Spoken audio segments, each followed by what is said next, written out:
The dock at the University of Georgia Skidaway Institute of Oceanography was alive with activity on the afternoon of June 21st, the summer solstice. It was all part of Skidaway Institute's participation in Ocean Sampling Day, a worldwide effort to take a global snapshot of microbial communities. More than 190 sites were involved in this year's project, from the Arctic to the Antarctic and around the world. The sampling was directed at microbes, which Skidaway Institute professor Mark Fisher describes as the engines of the planet.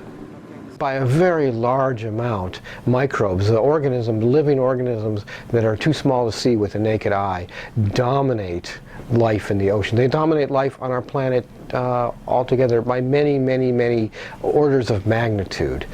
There couldn't be bigger things, fish, etc., without microbes. The microbes have been around on our planet for over 3 billion years. They're the ones who invented all the tricks that life uses to manage to exist on this planet.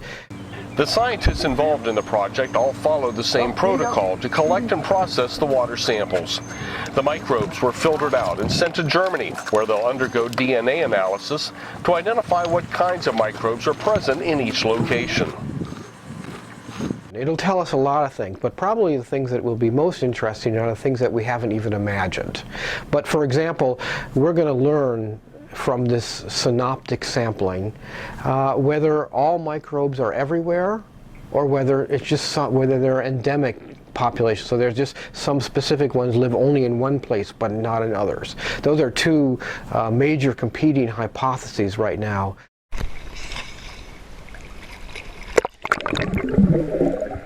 In addition to collecting samples on the Skidaway River, a tidal estuary, another team collected samples at Gray's Reef National Marine Sanctuary.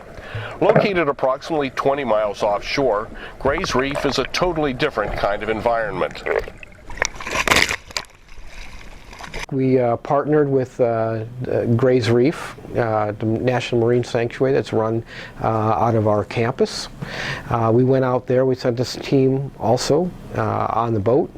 Took about a 2-hour boat ride, very rough boat ride out there.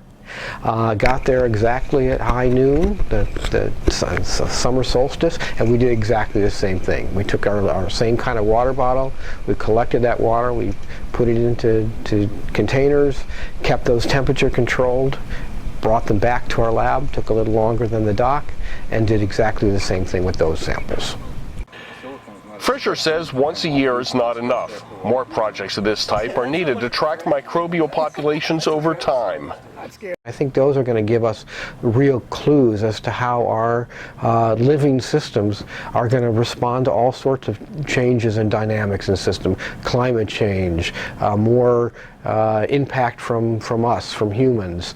All of those kind of questions are going to be answered by understanding the questions of who's there in the microbial world, what they respond to, what they do, what they're capable of adapting to, how resilient they are to change. All of these questions I really think are tied up in our being able to understand, predict, forecast how our planet is going to change over time.